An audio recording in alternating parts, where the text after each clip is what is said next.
We have Fatal from Find This Base coming in with some Zap Titans, and he is going to be doing a super Ice Hound Lalo, it looks like.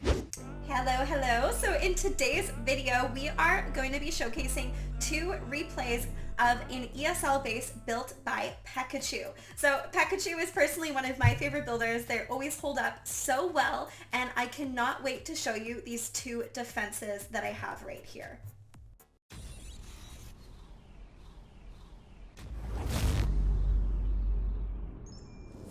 Okay, before we dive in here, I want to revel in the beauty of this base a little bit. So let's give her a little up and down and check her out. So we have two invisibility towers, both covering the town hall and the monolith, and two multi-infernos. So right off the bat, that is going to cause problems for a multitude of different strategies. So it's a good setup that can cause a lot of fails. We also have two south-facing air sweepers that make blimping from that end a challenge, or any air strats. And overall, this base is looking pretty mean. So without further ado, let's dive right in. We have Fatal from Find This Base coming in with some Zap Titans. So he is starting with his Warden Walk down near 9, and he has done his Quake and his Zaps on that invisibility tower and the monolith by the town hall. So he's gotten one of those invisibility towers out of the way. The warden is continuing to make that funnel, and he has some sneakies helping out on the other side to do so. So overall, it's looking not too bad for Fatal. Things seem to be going according to plan. Let's see how it goes.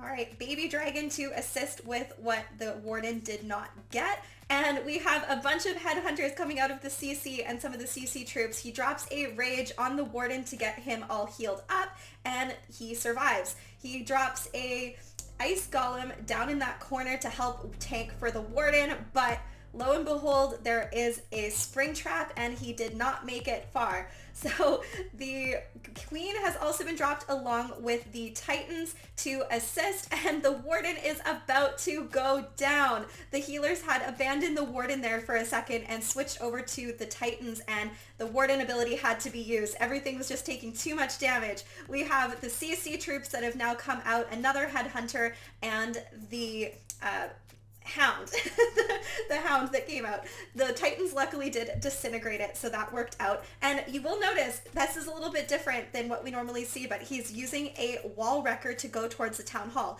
So with the invisibility tower, that was actually a really smart play, because then he can guarantee that it makes it there without, turning around or whatever.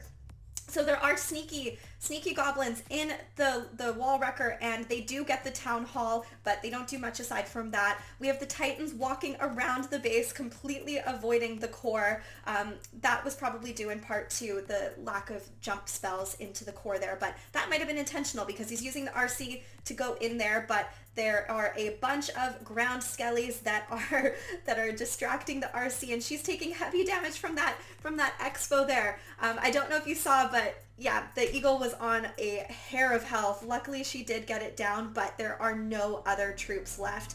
That right-hand compartment by 3 o'clock with the scatter shot was baited with a Tesla farm, and just nothing really survived. So this was a good defense.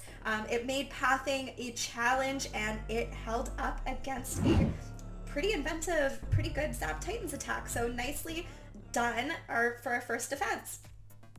Okay, let's get into replay number 2. So can this top our first replay? Let's see. So some minor changes with this base, actually only one change from what I can see. So you will notice that there is a poison tower in place of the invisibility. So the poison is now by the monolith, and let's see if it makes much of a difference. So Eunice 2 is coming in, and he is going to be doing a super Ice Hound Lalo, it looks like.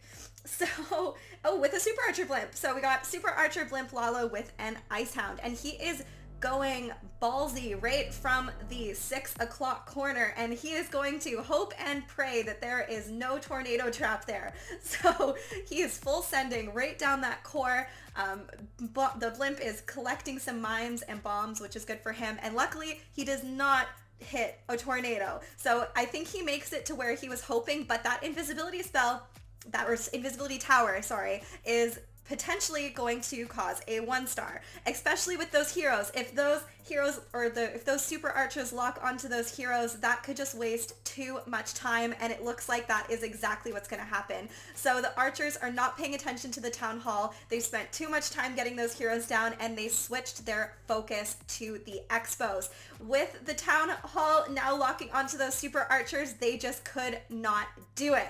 So 3 ice golems have now come out of the clan castle, and let's see how he's going to approach. I think he's going to have to rework his plan a little bit here, hence that little pause that we saw. So he is luring over those ice golems at 3 o'clock with a Electro Titan. So let's hope that he's not wasting too much time here and that he can get some moves going. So ice golems make it over to 3 o'clock, and the heroes are just gonna work them down one by one ice golem down, and the RC is now on the bottom end clearing that path. So I hope he gets some headhunters on that king ASAP, and he does, but the RC took quite a bit of damage and she continues to do so. She does not have her ability any longer, but luckily she got that multi-inferno down. So with one more hit from the scatter shot, she is down for the count, and he is beginning to clear a bit of a funnel so he can start his Lalo from the top end, it looks like. So there's no warden. He used that for the beginning, so he has to get this town hall as best he can with no protection, and the monolith is now locking onto that king. It is not looking good for Eunice here. The queen is also down. She did not make it. She took one hit from that scatter shot and it was over for her. And the king is also dead, and those balloons are not gonna make it. So that was, man, oh man. So that just goes to show, even when you get the perfect path with no tornado, it doesn't mean you're gonna get it. That was a beautiful 1-star defense. And again, this is a base built by Pekkachu. He is an awesome base builder, and the base is available for free in this video description. So be sure to grab that, and hopefully it helps you in your next wars, and stay tuned for our next video. Bye for now.